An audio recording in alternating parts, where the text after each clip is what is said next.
everybody, and welcome back to another Playmates Godzilla x Kong The New Empire review. Today, we have a figure that I have been anticipating for, not just to get, but to do the video on for a long time. Ever since the first bits of information of this movie was revealed back in December. This is, of course, the Monsterverse worst kept secret right after Mechagodzilla.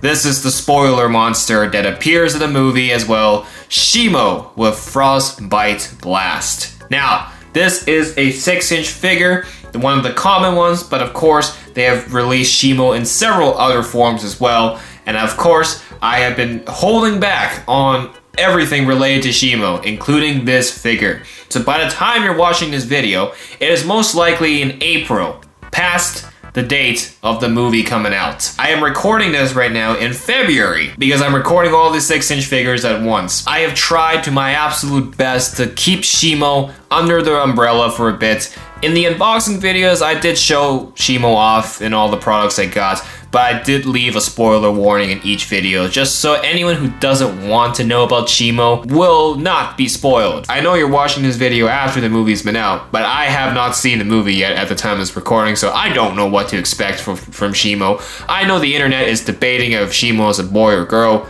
Me personally, whatever the gender is, I just want Shimo to be an absolute badass in the movie. This is the one time where I don't have to be filtered. I can literally just film this video like a normal day without the worry of leaking Shimo by accident, because this is what this video is all about, Shimo. So here is the artwork of Godzilla and Kong.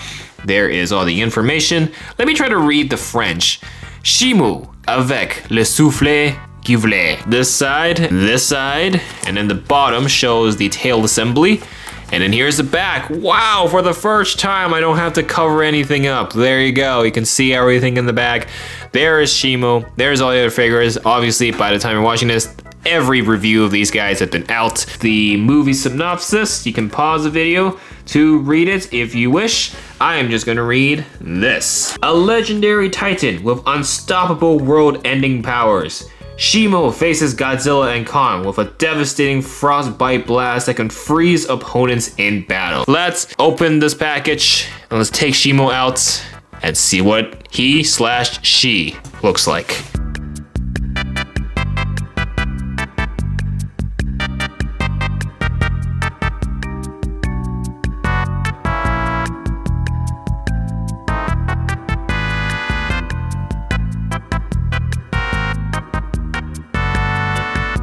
Ladies and gentlemen, boys and girls, the Mechagodzilla of this movie, Shimo. People literally found out about Shimo through this very figure. Obviously, I am filming this video with the knowledge that I have not seen the movie, so I have no knowledge of the movie, what happens or anything.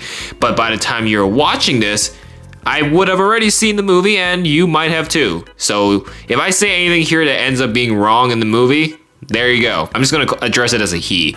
So if Shimo ends up being a girl, yeah, please do not come after me. I'm just gonna address him as a he for this video's sake. It's not a titan that everyone knows. It's a new titan. It's not established. Mechagodzilla was already a character everyone knew. It was a really popular character, so that's why Mechagodzilla had that hype. Shimo, being a completely new character, I wasn't even sure what I was gonna get out of this creature. Obviously, they were trying to put Scar King at the center of the attention, trying to push the movie like Scar King is the main villain, but obviously behind the scenes, we have Shimo. Now, the theory is that Shimo is controlled by Scar King with his whip here. And this is just speculation, okay? If this doesn't happen in the movie, my bad. The whip has a crystal inside that is controlling Shimo. Godzilla catches the whip in his mouth as Scar King is fighting him. And I think Zuko takes Kong's axe and breaks the crystal inside the whip, and that frees Shimo, and Shimo will instantly turn on Scar King and freeze him, and his Kong will smash him to a million bits. Now, my personal intake on that plot is a bit silly. I can get behind Shimo being controlled by Scar King, but I feel like it would have been nice to see once Scar King loses control of Shimo, Shimo doesn't become a good guy. Shimo is still very much a bad guy, and it's just Shimo goes berserk. They let in the wild, and Shimo goes absolutely crazy, freezing all the other monkeys, and you know, and then Godzilla and Kong has to put a stop to Shimo, either contain him or straight up kill him. I had my fair criticism of Scar King. I said he is way too small to be a big threat. He doesn't feel like an intimidating villain. And Adam Wingard says he is one of the biggest stars in the Monsterverse. Maybe it's a cover-up. Maybe he's using Scar King as a cover-up for saying that Shimo is actually the biggest threat. But I guess it's small enough. He's small enough they can actually ride Shimo. I've seen some fan drawings of Scar King actually riding Shimo. I mean, that makes sense. Shimo's on all four legs. He can be used as a mount. But Shimo is already a lot bigger. His size-wise is appropriate. Unlike Scar King, I'm actually confident about the size that they've done here for Shimo here.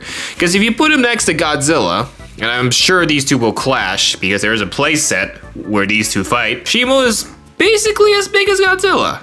If the Shimo stands on two legs, I'm pretty sure Shimo will tower Godzilla. He may be bigger than Godzilla, so he's just on all fours. So that looks like why Godzilla is taller. The size-wise, it's not going to be accurate. I can accept that. But, you know, just keep it a little close would be nice as well. As a figure, you do feel like you're getting a big bang for your buck. This costed 20 Canadian dollars, and I feel like I'm getting the same treatment here as I did if I bought Godzilla or Kong.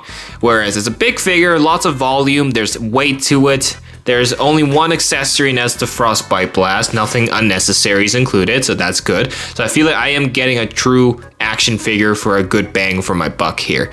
Now, Shimo has articulation as well. Because Playmates has always been top-notch when it comes to articulation. No matter the character, they always try to integrate a bit of articulation. First bits of articulation comes with the legs, and the front legs is a bit special in particular because you can spread out the front legs. You know, I think Shimo may use these as hands, just straight up hands. Instead of just front and back, you can open them up. That's actually quite versatile.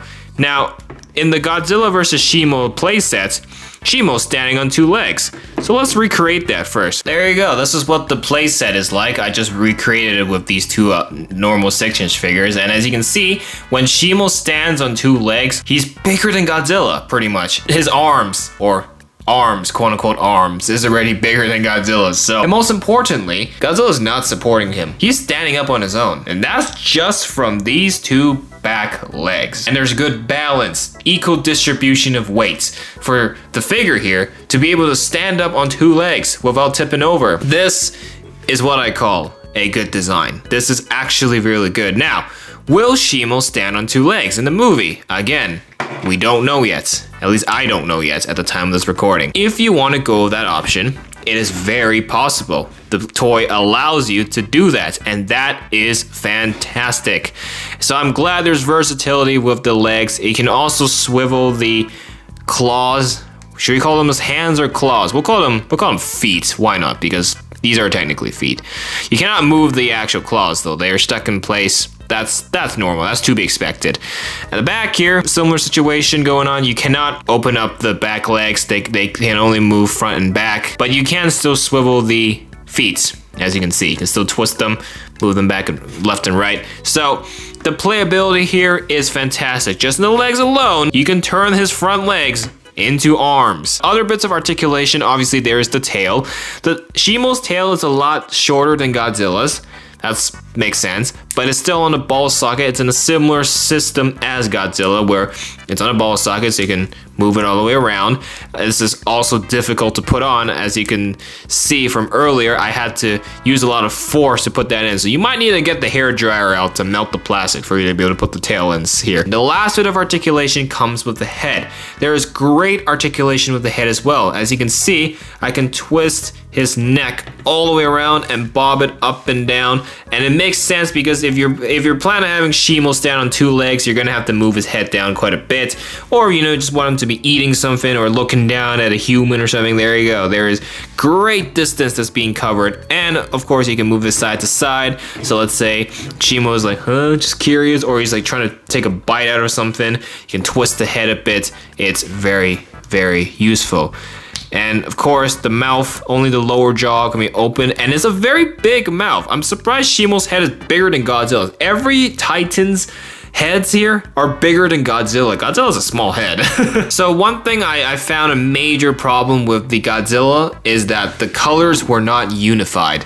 You have the dorsal plates, which is transparent pink, which looks very good. However, it just breaks off into light shades of pink when you hit the tail and the top of his head.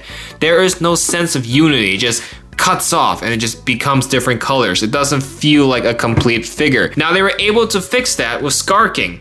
Skarking has great blend of colors. Everything feels unified with the exception of the tattoos. Everything actually looks decent enough on Skarking to feel as one whole figure. And the same thing is going on here with Shimo. Shimo is really just two colors, white and dark blue. Yet they're able to blend in the colors in a pretty clever way, I'm gonna say, especially in the tail. I've kind of showed you the tail earlier, but you know, the dark blue kind of fades a bit on the white. It mixes in very well. You have white all throughout the rest of the figure, especially at the bottom.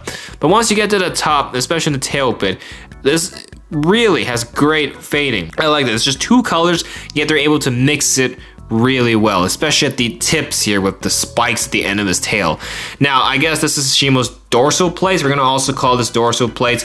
It's transparent blue. Now, you do get that similar awkward cutoff point as you did with Godzilla, but because the figure is white, you're able to kind of continue. The blue actually kind of is still transparent at the end, so it continues on to the dorsal plates pretty well. So obviously the dorsal plates itself is dark blue, kind of like crystals. I guess that's what they're going with here. And I'm not sure what to call this hair crown. We're gonna call it the crown. Is also the same color scheme. So they did already what Godzilla couldn't do, is that there's the same color scheme going on. It just doesn't cut off into a fade of blue. It's also that transparent blue. And then they finish it off by mixing it with the white bit here. So it is a good unity of colors. Very important when it comes to figures like these. Even though they're just toys, you just want it to look decent. There is not much details in terms of the printing, but there is texture. I guess Shimo is a pretty scaly monster like Godzilla. Skarking is obviously more on the furrier side because he is a monkey, he's an orangutan. So Shimo, being kind of like Godzilla species, I would assume, is a bit more on the scaly side. And Playmates was able to highlight the scaliness well in terms of the texture on the plastic here. This is done pretty well. Not bad for one color, so they heavily relied on the texture to highlight the details. Otherwise, this will look like a pretty bland figure, if I'm not gonna lie. Now, obviously, the head has some printing as well.